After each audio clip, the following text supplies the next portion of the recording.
Guys দেখতে পাচ্ছেন সমন্বয়ক সার্জিস আলমকে কিন্তু পিটিয়ে কিন্তু একদিকে নিয়ে যাচ্ছে জনগণ গণতোলাই দিচ্ছে। আপনারা দেখতেই পাচ্ছেন ইতিমধ্যে লেগে গেছে মারামারি। সাজ্জিদ তুই হাসানাত তোরে বলতে চাই আমরা আসি, তুই আয়। তোর বাপমার একমার এক পোলা হয়ে থাকোস তাইলে আসিস, দেখা করিস। সাজ্জিদে বলছে ওরা একটা রাস্তা বন্ধ করে কি করবে, আমরা আসবো না। ওরা 1-2 ঘন্টা পর এমনি চলে যাইবো। আওয়ামী লীগ বিভিন্ন জায়গায় মশাল মিছিল করেছে, আজকে পুরো ঢাকা শহর অচল করে দিয়েছে। 85 এখনো আওয়ামী লীগের দখলে। ডক্টর ইউনূস মস্করা শুরু করছে। বাংলাদেশ চালানোর কোনো জ্ঞান আপনার নাই। সেনাবাহিনীর জেনারেল যারা আছে তারা হচ্ছে আওয়ামী লীগের লোক। আওয়ামী লীগকে পুনর্বাসন করছেন, সেফটি দিচ্ছেন। এই ডেভিল হান্টকে ঘুরে স্বরাষ্ট্রমন্ত্রী হান্ট করে দিতে হবে, নাই দল করার জন্য নাকি পদত্যাগ করবে। আসিফ পদত্যাগ করবে। পল্টন মাঠ তোমার বাবার মাঠ। আমরা এই বাংলাদেশ চাইনি, আমরা এই স্বাধীনতা চাইনি। 2024 সালের ছাত্র জনতার এই গণঅভ্যুত্থান, খুনি ফ্যাসিস্ট হাসিনার পতন, দেশ ছেড়ে পালিয়ে যাওয়া। বাংলাদেশের অন্তর্বর্তীকালীন সরকার প্রধান প্রফেসর ডক্টর মোহাম্মদ ইউনূসের নেতৃত্বাধীন সরকারকে হঠাৎ করে পদত্যাগের হুঁশিয়ারি দিলেন সেনাপ্রধান জেনারেল ওয়াকারুজ্জামান। তিনি সরকারের সকল উপদেষ্টাদের পদত্যাগের আহ্বান জানান। একই সাথে সাবেক প্রধানমন্ত্রী শেখ হাসিনাকে দেশে ফিরিয়ে আনার ব্যাপারে তিনি কঠোর অবস্থান ব্যক্ত করেছেন। কিন্তু হঠাৎ করে শেখ হাসিনা বাংলাদেশ ছেড়ে যাওয়ার এত মাস পর জেনারেল ওয়াকারুজ্জামান কেন কথা বলল? জেনারেল ওয়াকারুজ্জামান তার বক্তব্যে বলেন, শেখ হাসিনা বাংলাদেশ ছেড়ে যাওয়ার পর থেকে দেশে অরাজকতা চরম পর্যায়ে পৌঁছেছে। প্রশাসন, শিক্ষা প্রতিষ্ঠান, সরকারি দপ্তর, এমনকি ঢাকা বিশ্ববিদ্যালয় ও বুয়েটের মতো প্রতিষ্ঠানে বিশৃঙ্খলা দেখা গিয়েছে। মামলার পরিমাণ বেড়েই চলেছে, যা দেশের সাধারণ মানুষের জন্য এক গভীর উদ্বেগের কারণ হয়ে দাঁড়িয়েছে। ব্রেকিং নিউজ সেটি হচ্ছে অন্তর্বর্তীকালে সরকারকে, ডক্টর ইউনূসকে এবং আপনার বৈষম্য বিরোধী ছাত্র আন্দোলনকারীদের যে দল আছে এই দলটাকে ডিরেক্ট আপনার হুমকি দেন কিংবা ভরে দেওয়ার একটা ঘোষণা দিলেন আপনার ডাকসুর সাবেক বিপি। তিনি হঠাৎ করে বৈষম্য বিরোধী ছাত্র আন্দোলনকারীদের যে আপনার দল আছে সেই দলটাকে জায়গা মতো ভরে দেওয়ার কেন কথা বললেন? সমন্বয়ক সাজ্জিদ আলমের উপর হামলা, এমন একটি নিউজ বর্তমান বাংলাদেশের সোশ্যাল মিডিয়াতে ভাইরাল হয়ে ছড়িয়ে পড়ছে। এই সমন্বয়ক সাজ্জিদ আলমের উপর কোথায় এবং কিভাবে হামলা হলেন তা নিয়ে থাকতেছে আজকের ভিডিওতে বিস্তারিত। এই বিষয়ে পর্যালোচনা করে আমরা বেশ কয়েকটি খুবই গুরুত্বপূর্ণ তথ্য এবং ভিডিও পাই, যা আজকের ভিডিওতে সেগুলোই এক এক করে ধারাবাহিকলি তুলে ধরব। যদিও আজকের ভিডিওটা কিছুটা লং হতে পারে, তবে ভিডিওতে জানতে পারবেন অনেক অজানা তথ্য, যা জানলে আপনারা ইতিমধ্যে অবাক হয়ে যাবেন। সেই সাথে জানতে পারবেন বর্তমান বাংলাদেশের রাজনীতির প্রেক্ষাপট আসলে কোন দিকে যাচ্ছে। যাই হোক বন্ধুরা, ভিডিওতে আজকে আর বেশি কথা বাড়িয়ে আপনাদের মূল্যবান সময়টি আমি নষ্ট করতে চাই না। সরাসরি আজকে আমরা চলে যাব মূল ভিডিওতে।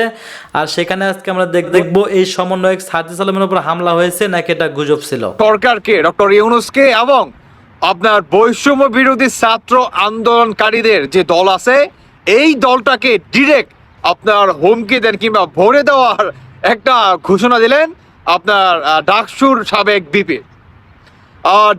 সাবেক বিপি। তিনি হঠাৎ করে বৈষম্য বিরোধী ছাত্র আন্দোলনকারীদের যে আপনার দল আছে সেই দলটাকে জায়গা মতো ভরে দেওয়ার কেন কথা বললেন? দর্শক বন্ধু একটু খেয়াল করবেন, বিপিনুরের বক্তব্যটি আমি আপনাদেরকে একটু বলতেছি। সেটি হচ্ছে তিনি বলেন যে অন্তর্বর্তীকালে সরকারের অধীনে আমাদের বাংলাদেশে নির্বাচন হতে যাচ্ছে এবং এই নির্বাচনের আপনার কেন্দ্র করে কিংবা নির্বাচনকে রেখে সামনে রেখে অন্তর্বর্তীকালে সরকারের কাছে বৈষম্য বিরোধী ছাত্র আন্দোলনকারীরা একটা আপনার দরখাস্ত রাখে। সেটি হচ্ছে আমাদের তো ওই ধরনের কোনো সাপোর্ট নাই কিংবা বাংলাদেশে আনাচে কানাচে ওই ধরনের কোনো প্রার্থীও নাই। অতএব আপনারা বা এই অন্তর্বর্তীকালে সরকার যদি এই বৈষম্য বিরোধীদের আসলে যে দলটা আছে এই দলটাকে যদি সহায়তা করে, মানে কি নির্বাচনের ক্ষেত্রে যদি সহায়তা করে তাহলে কি আমরা অনেক উপকৃত হব। অন্যদিকে আমাদের যে বিজয়টা বা এই সরকার যদি আমাদেরকে সহায়তা করে তাহলে সামনে যে বৈষম্য বিরোধী যে সরকার কিংবা দল আসতেছে এতে করে আমাদের বিজয়টা আমরা ধরে রাখার একটা কি সুযোগ পাবো ইনশাল্লাহ দীর্ঘমেয়াদী ভাবে। আশা করি সরকার আমাদের নিরাশ করবেন না। এটি হচ্ছে আপনার বৈষম্য বিরোধী ছাত্র আন্দোলনকারীদের বক্তব্য। আর এই বক্তব্য কি আপনার বিপিনুর বলে সেই বক্তব্যের আপনার যে উত্তরটা ডক্টর ইউনূস দেন, তিনি বলেন যে অন্তর্বর্তীকালে সরকারের অধীনে যে সামনে নির্বাচনটা আসতে যাচ্ছে, আপনার বৈষম্য বিরোধী ছাত্র আন্দোলনকারী দল কিংবা আপনার বিপিনুরের দল, জামাত শিবির, হিজবুত তাহরির কিংবা আদার্স আপনার বিএনপি সহ যে দলগুলো আছে, এরা কি সমানভাবে পাবে, কিন্তু এদের থেকে এক স্টেপ আপনার বেশি সুযোগ সুবিধা দেওয়ার চেষ্টা করব বৈষম্য বিরোধী ছাত্র আন্দোলনকারীদেরকে। বুঝেন?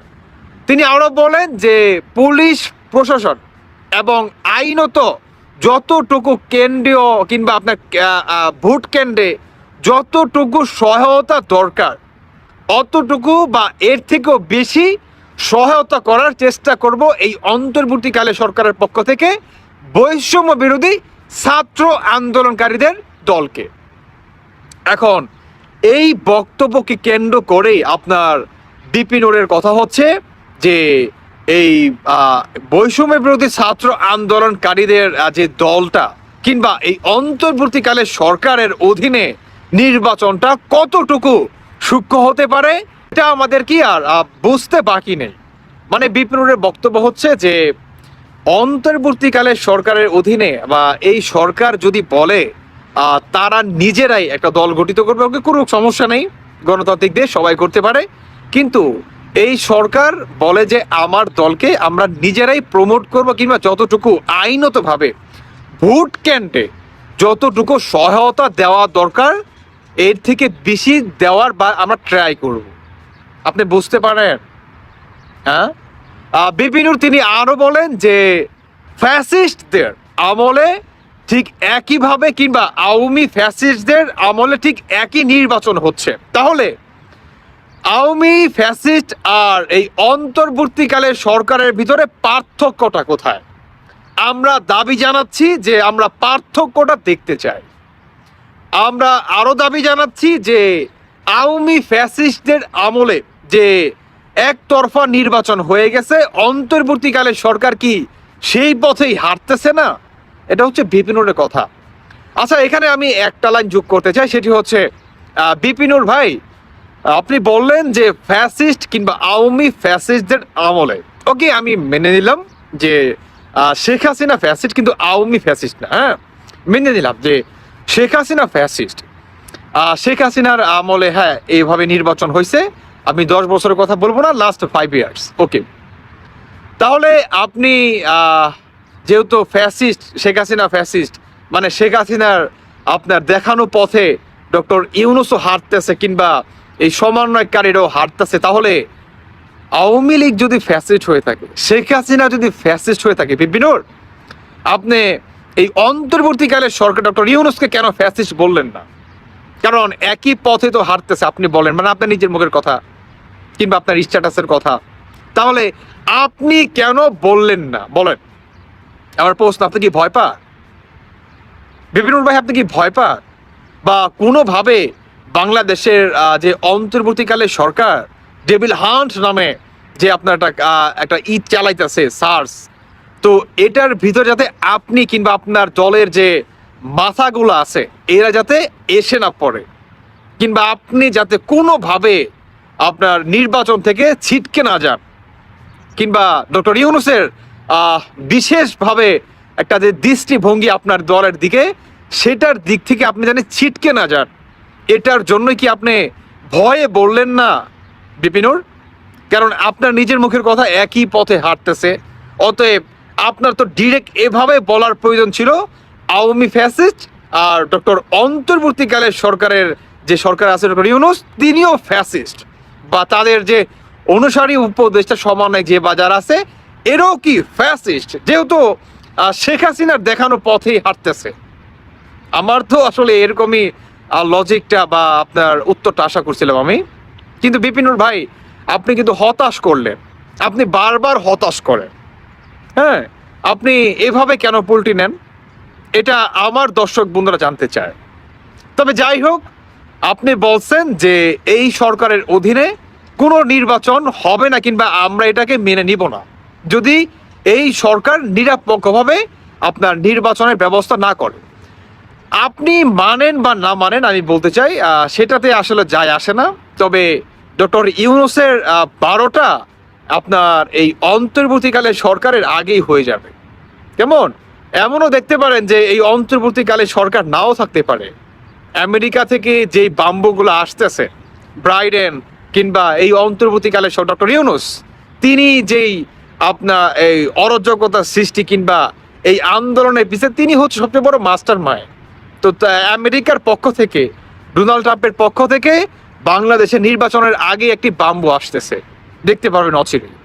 তো যাই হোক, এই অন্তর্বর্তীকালে সরকারের আমলে নির্বাচন হলে কতটুকু আসলে সূক্ষ্ম হতে পারে এটা কিন্তু আমরা সবাই কিন্তু বুঝে গেছি।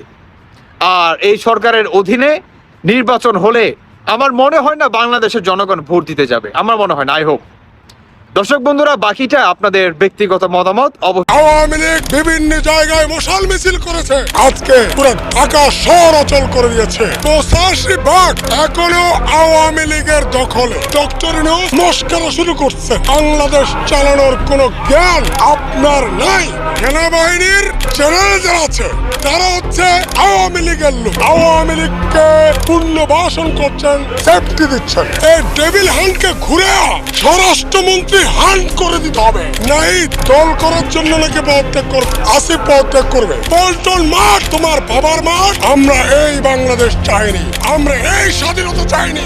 প্রথম কথা হচ্ছে জুলাই গণঅভ্যুত্থান। জুলাই গণঅভ্যুত্থানে যে প্রেক্ষিতে যে সরকার হয়েছে, সেই সরকার জনগণের সরকার নয়। এখানে জনগণের সরকার বলতে যেটা বোঝায়, সে ধরনের জনগণের কোনো প্রতিনিধি আসিফ, নাহিদ, মাহফুজ ছাড়া আর যারা উপদেষ্টা হয়েছে তারা জনগণের প্রতিনিধি, তারা জনগণের প্রতিনিধি নয়। যেহেতু ডক্টর ইউনূস সার্বজনীন ব্যক্তিত্ব, আমরা বলেছি, বৈষম্য নেতৃত্ব বলেছে যে ডক্টর ইউনূসকে প্রধান উপদেষ্টা করা হোক। সেখানে সারা বাংলাদেশের রাজনৈতিক, অরাজনৈতিক, সামাজিক এবং জনগণের মৌন সমর্থন ছিল। কিন্তু ডক্টর ইউনূস বিদেশ থেকে এসে ক্ষমতায় বসার সময় যাদেরকে উপদেষ্টা নিয়েছেন তারা কারা? তারা কারা? তারা তাদের এই 16 বছরের আন্দোলন সংগ্রামে তাদের কোনো ভূমিকা ছিল? কেউ বলতে পারবে? কেউ দেখাতে পারবে? রাজপথে এক ফোঁটা রক্ত ছিল, একটু শ্রম ছিল, একটু গ্রাম ছিল। নাহিদ, মাহফুজ, আসিফ, এই 3 জন ছাড়া আরো 2 জনকে যুক্ত করতে পারেন। সেটা হচ্ছে আদিলুর রহমান, অধিকার আদিলুর রহমান এবং ফরিদা আফা। সর্বসকলে 5 জন এই স্বৈরাচার বিরোধী আন্দোলনে তাদের গুরুত্বপূর্ণ ভূমিকা ছিল। বাকি যাদেরকে উপদেষ্টা বানানো হয়েছে তারা ডক্টর ইউনূসের কনসার্নে হয়েছে, ডক্টর ইউনূসের চাওয়াতে হয়েছে। তাহলে ডক্টর ইউনূস কাদেরকে বসিয়েছে? আমি প্রথম থেকে এই কথাগুলো বলে আসছিলাম। আলী ইমাম মজুমদারের মতো একটা ফ্রড, ভারতের অনুচর, আসিফ নজরুলের মতো একটা ভারতীয় অনুচর দেরকে দিয়ে ফয়জুল কবির খানের মতো একটা সাচ্চা আওয়ামী লীগের দালাল, আওয়ামী লীগের লুটেরা, ভারতের দোসরকে আপনি অ্যাডভাইজার বানিয়ে দিলেন। ফলে কি হলো?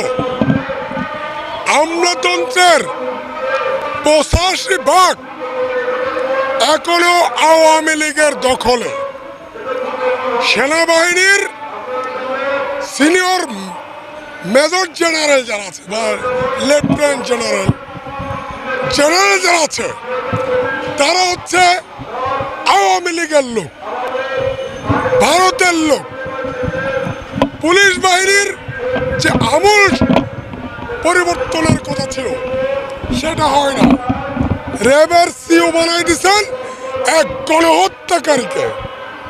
প্রত্যেকটা জায়গায় ডক্টর ইউনূস সরকার আসিফ নজরুলের মাধ্যমে, ফয়জুল কবির খানের মাধ্যমে, আলী ইমাম মজুমদারের মাধ্যমে আওয়ামী লীগকে পুনর্বাসন করছেন, সেফটি দিচ্ছেন।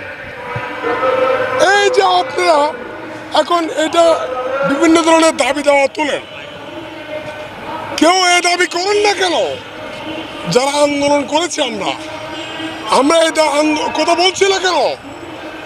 ডক্টর ইউনূস ক্ষমতা আসার পরে যে আওয়ামী লীগের 600 বা 6000 বা 50,000 আওয়ামী লীগের খুনি দুর্বৃত্ত এমপি মন্ত্রী শেখ পরিবারকে যে সেফ এক্সিট দিয়েছেন, এই সেফ এক্সিট দেওয়ার যারা দিয়েছে তারা অ্যাডভাইজারি কমিটিতে কেন? ডক্টর ইউনূস আপনি দায় এড়াতে পারবেন এটার? আপনি আসল খুনিকে আড়াল করে আপনারা এখন ডেভিল হান্ট মস্করা শুরু করছেন।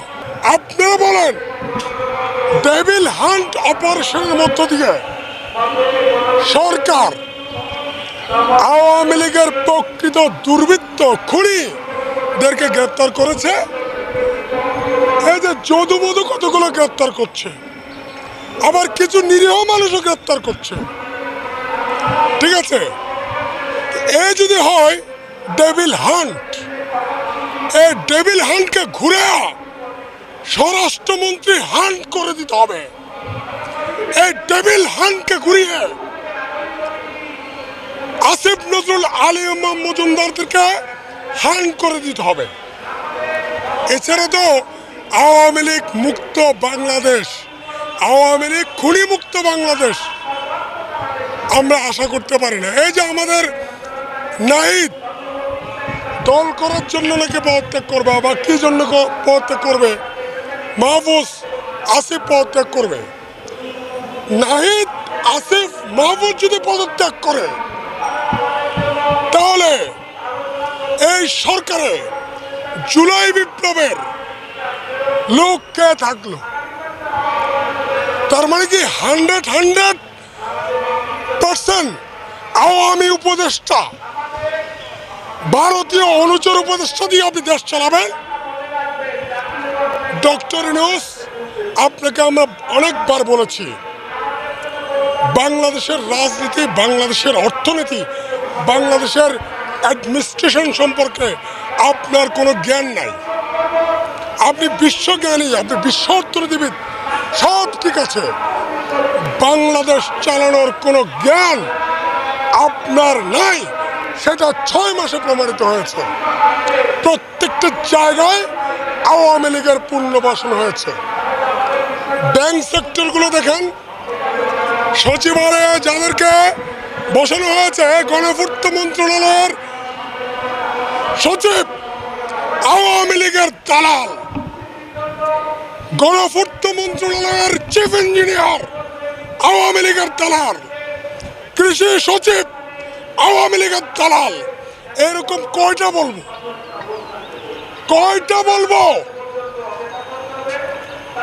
সচিবালয়ের কোনো মৌলিক পরিবর্তন ডক্টর ইউনূস করে নাই। কেন করে নাই? আসিফ নজরুলদের ভারতীয় পনা, আওয়ামী পনাকে লালন করার জন্য ডক্টর ইউনূস সাহেব যে তাদেরকে সুন্দর মতো জায়গা দিয়ে বসে রাখছেন। এখন নাহিদ, আসিফ, মাহফুজ সরকার থেকে চলে যাবে, সরকার তাহলে কে চালাবে? জুলাই বিপ্লবের বিরোধীরা সরকার চালানোর জন্য নাহিদ, আসিফ, মাহফুজদেরকে ক্ষমতার জায়গা থেকে কৌশলে সরিয়ে দেওয়া হচ্ছে বলে আমি মনে করি। আমি যতটুকু রাজনীতি শিখেছি, জেনেছি, বুঝেছি, আমার তাই মনে হয়। আমি নাহিদ আসিফ মাহফুজকে বলবো, তোমরা আমার ছোট ভাই, তোমাদের কাছে জনগণের চাওয়া পাওয়ার জায়গাটা বিশাল। তোমরা যাদেরকে সরকারে বসিয়েছ তারা জনগণের পক্ষের লোক না, তারা আওয়ামী লীগের লোক এবং ভারতীয় বংশধরের লোক।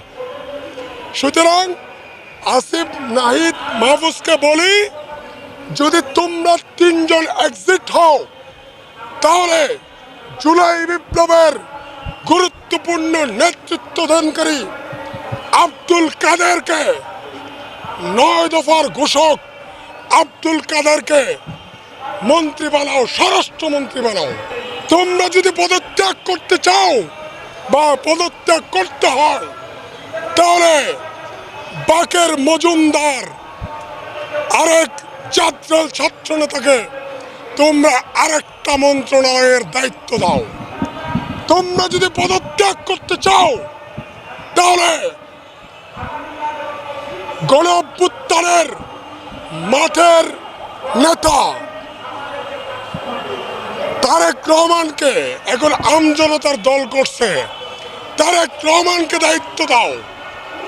তোমরা যদি সত্যিকার অর্থে জুলাই বিপ্লবকে ধারণ করো, জুলাই বিপ্লবকে এগিয়ে নিতে চাও, তাহলে এই ফায়েজ তায়েবকে মন্ত্রী বানাও। পারবা? পারবা কিনা?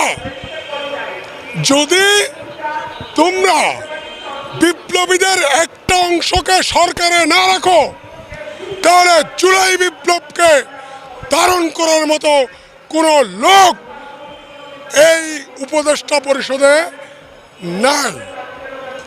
ডক্টর ইউনূস বাংলাদেশের রাজনীতি না বুঝার কারণে, বাংলাদেশের অর্থনীতি, আন্দোলন, সংগ্রাম, আমলাতন্ত্র না বুঝার কারণে আজকে আওয়ামী লীগের দোসররাই উপদেষ্টাতে বসে বাংলাদেশকে শাসন করছে। প্রমাণ নিবা?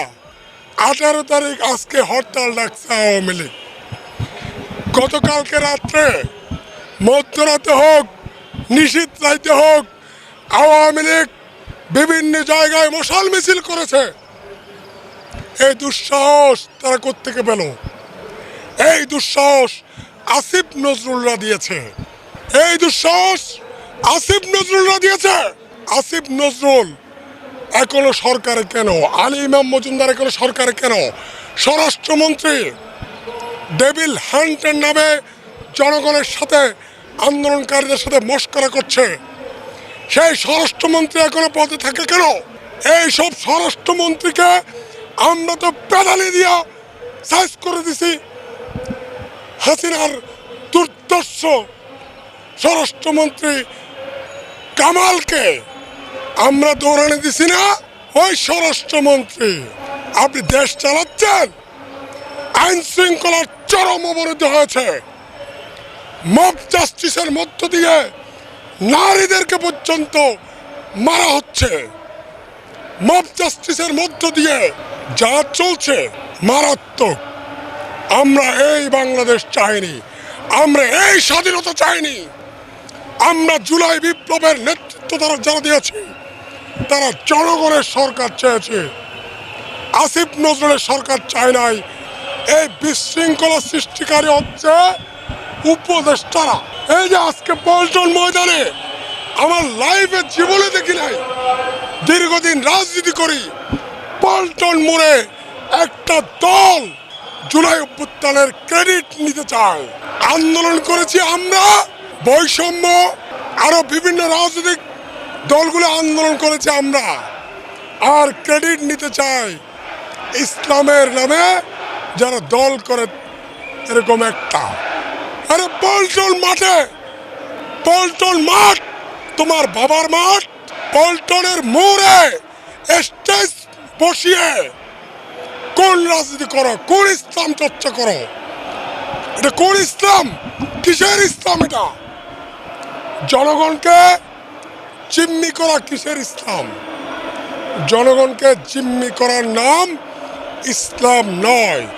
যারা পল্টন মোড়ে স্টেজ বসিয়ে আজকে পুরো ঢাকা শহর অচল করে দিয়েছে, তারা কাজটা ভালো করেনি। আপনাদের অতীত জনগণ ভুলেনি, ৭১-এর অতীত জনগণ বলেনি।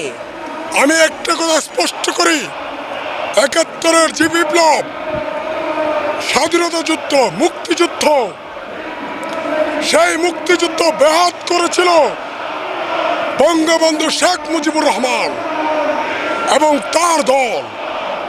এই ২৪-এর বিপ্লব ব্যাহত করার জন্য লোক ষড়যন্ত্র করছে নানাভাবে। এগুলো থেকে সাবধান হতে হবে। বৈষম্য নাগরিক বা এ রাষ্ট্রের যারা স্টেক হোল্ডার, তাদেরকে আহ্বান করি, তাদেরকে বলি, এই আন্দোলন, এই গণঅভ্যুত্থান কারো ব্যক্তিগত উদ্যোগে, কারো একক সংগঠনের উদ্যোগে সংগঠিত হয়নি।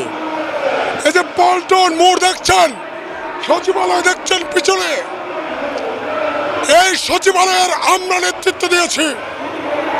পল্টন মোড়, 0 পয়েন্ট, দৈনিক বাংলা, মতিঝিল, কাকরাইল, বিজয়নগর, সেগুনবাগিচা, হাইকোর্ট, শাহবাগ, দোয়েল চত্বর, শহীদ মিনার কারা নেতৃত্ব দিয়েছে?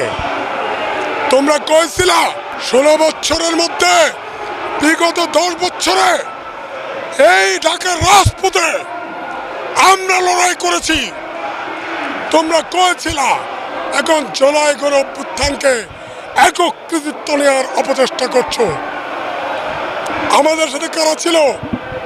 পুরো বিএনপি, ছাত্রদল, যুবদল আমাদের সাথে নেতৃত্ব ছিল।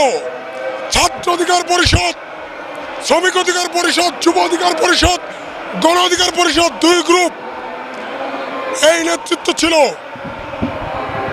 না? বামরা, বামদের নানা ধরনের কথা বলেন, বামরা আমাদের সাথে নেতৃত্ব ছিল। এই গণঅভ্যুত্থানের স্টেক হোল্ডার হচ্ছে যারা অন্তত বিগত 5 বছর রাস্তায় লড়াই করেছে। এখন আর আওয়ামী লীগ, ছাত্রলীগ, যুবলীগ তেমন আলোচনায় নেই, সংঘর্ষের খবরও আর তেমন পাওয়া যাচ্ছে না। বাট ক্ষমতাকে কেন্দ্র করে যে 2টা দল সবচেয়ে বেশি ক্ষমতার কাছাকাছি পৌঁছে গেছে, জামাত ইসলাম এবং বিএনপি, তাদেরই 2টা ছাত্র সংগঠন, ছাত্র দল এবং ছাত্র শিবির, শেখ হাসিনার সরকারকে উৎখাতে মেটিকুলাস প্ল্যান করে তারা সফল হতে পারলেও আগামী দিনে ক্ষমতাকে কারা টাচ করতে পারবে, কারা মোর ব্যাটার, কারা খুব ভালো মানুষ, এটি প্রমাণের একটা চেষ্টা চলছে। ইতিমধ্যে সংঘর্ষেও জড়িয়েছে, আপনারা খবরটা পাইছেন, বিভিন্ন নিউজগুলো আমার চ্যানেলেও দেখছেন। এই মুহূর্তে এসে ভিডিওর প্রথমে যে অভিযোগটা আপনারা শুনেছেন, এটা নিয়ে ছাত্রদল তেলে বেগুনে জ্বলা উঠছে যে কি আমরা টেম্পু স্ট্যান্ড দখল করি, আমরা এরকম রাস্তাঘাটে চাঁদাবাজি করি, টেন্ডারবাজি করি। এখন আপনার এলাকায় যে ছাত্রদলের নেতাকর্মীরা আছে, শিবিরের এই যে সেক্রেটারি সম্ভবত তিনি একজন, যে অভিযোগ করলেন, আসলে কি এটা সত্য নাকি মিথ্যা? আপনার লোকাল এরিয়াতে আপনি দেখে কমেন্টে মন্তব্য করবেন। তবে লড়াই অনেকটা জমে উঠেছে। কুয়েটে অলরেডি ছাত্র রাজনীতি বন্ধ হয়ে গেছে। এর পাশাপাশি বিভিন্ন জায়গায় এই ঘটনার জেরে যে বিক্ষোভের ঘটনা ঘটেছে, সেইখানেও আসছে নতুন একটা অবস্থান যে গুপ্ত রাজনীতি কারা করে। ছাত্রদলের সভাপতি, সেক্রেটারি বলছিলেন যে গুপ্ত রাজনীতি করে ছাত্র শিবির, আর এখন শিবির বলছে ভাই আমরা গুপ্ত রাজনীতি করি না। গুপ্ত রাজনীতি যদি কেউ করে থাকো এটা তোমরা করছো, আমরা তো প্রকাশ্যেই করছি। 5ই আগস্টের আগে তোমাদের ব্যানার ধরার জন্য 6 জন লোক ছিল না। এই কথাটা শুনে মনে হলো যে সমন্বয়ক হাসনাত আবদুল্লাহর কথাটাই শিবিরের এই নেতা রিপিটেড করলেন। তো তিনি বলছেন যে এখন তোমাদের পিছনে এই যে হাজার হাজার এলাকার টোকায়, ছিনতাইকারী, মানে চাঁদাবাজ, এরাই হচ্ছে তোমাদের ফলোয়ার, আর ছাত্র শিবিরের সব হচ্ছে অরিজিনাল। অপরদিকে আপনার আমি যদি দেখি যে শিবিরের যিনি কেন্দ্রীয় সভাপতি আছেন জাহিদুল ইসলাম, তিনি বলছেন যে কুয়েটে এই ঘটনায় ছাত্র শিবিরের কোনো দায় নেই। কুয়েটে কোথাও ছাত্র রাজনীতি বন্ধ হলে তার জন্য ছাত্রদল আসলে দায়ী থাকবে। ছাত্রদল কয়েকদিন ধরে ক্যাম্পাসে প্রচারণা চালাচ্ছে, আর এই ঘটনা নিয়ে যে এই ঘটনার সূত্রপাত হয়েছে, তো বাহিরে থেকে সন্ত্রাসী নিয়ে এসে হামলা চালিয়েছে ছাত্রদল। ফুটেজে তারা দেখেছে যে ওই হামলার সঙ্গে নাকি ছাত্রলীগ এবং যুবলীগ সম্পৃক্ত ছিল। ইভেন বিভিন্ন ক্যাম্পাসে ছাত্র রাজনীতি বন্ধের ব্যাপারে যখন জানতে চাওয়া হয়, তখন তিনি বলছেন বন্ধ যদি হয়ে যায় এর জন্য ছাত্রদল দায়ী থাকবে। আর ছাত্র শিবির বরাবরই ছাত্রদের সাথে পজিটিভ রাজনীতি করে, ছাত্রদেরকে মডিফাই করার চেষ্টা করে, কিন্তু ক্যাম্পাসে দখলদারিত্ব নৈরাজ্যের সৃষ্টিকারী হচ্ছে ছাত্রদল। অপরদিকে আপনার বলা হয়েছে যে ছাত্র শিবির একটি গুপ্ত সংগঠন। যে মন্তব্য করা হয়েছে, বলা হচ্ছে বিগত 15 বছর ছাত্র শিবির 132 শাখার প্রতিটিতেই প্রতি বছর জানুয়ারি মাসে সেট আপ সম্পন্ন হতো। এবং তিনি বলছেন ওই 15 বছরে ছাত্র দলের কোনো কমিটি কি যথাসময়ে হয়েছে? বরং আমরা দেখেছি বিভিন্ন স্থানে কমিটি গঠনকে কেন্দ্র করে গ্রুপিং লবিং হয়েছে। সুতরাং যারা নিজেদের সংগঠনকেই ঠিকমতো চালাতে পারে না, তাদের মুখে অন্য সংগঠন নিয়ে এমন গুপ্ত কথা শোনা শুধুমাত্র হাস্যকর। কারা গুপ্ত সংগঠন আসলে? শিবির বলছে ভাই আমরা তো কমিটি করছি, তোমাদের তো কমিটি হয় নাই। ধন্যবাদ প্রিয় দর্শকবৃন্দ, আমাদের ফুল ভিডিওটি দেখার জন্য আপনাকে জানাই অসংখ্য অসংখ্য ধন্যবাদ। তো বন্ধুরা, ইতিমধ্যে যে ভিডিওটি আপনারা দেখেছেন সোশ্যাল মিডিয়াতে বেশ কয়েকটি ভিডিও, মানে বিশেষ করে সমন্বয়কদের উপর কিন্তু অনেকেই ক্ষিপ্ত, আবার অনেকেই বলতেছে সমন্বয়করা ঠিক। বিশেষ করে বর্তমান সোশ্যাল মিডিয়াতে যে বিষয়টি ভাইরাল হয়ে গেছে, যে সমন্বয়ক হাসনাত আব্দুল্লাহ এবং সাদিস আলম নাকি তারা অনেক বাড়াবাড়ি করতেছে, এমন একটি নিউজ। বিশেষ করে তাদের সাথে যে শিক্ষার্থীগুলো ছিল তারা পর্যন্ত কিন্তু এখন তাদের উপরে রেগে গেছেন। বিশেষ করে মানে ছোট ছোট আন্দোলনে পর্যন্ত নেমে গেছেন বর্তমান অনেক শিক্ষার্থীরা এই সমন্বয়কদের উপর। যাই হোক বন্ধুরা, ইতিমধ্যে ভিডিও ফুটেজ দেখে হয়তো বুঝতে পারছেন আজকের ভিডিওটা কতটা গুরুত্বপূর্ণ ছিল। এমন নিত্য নতুন আপডেট খবর সবার আগে পেতে চাইলে এখনই আমাদের এই পিচ্চি সাকিব ইউটিউব চ্যানেলটি সাবস্ক্রাইব করুন। ধন্যবাদ।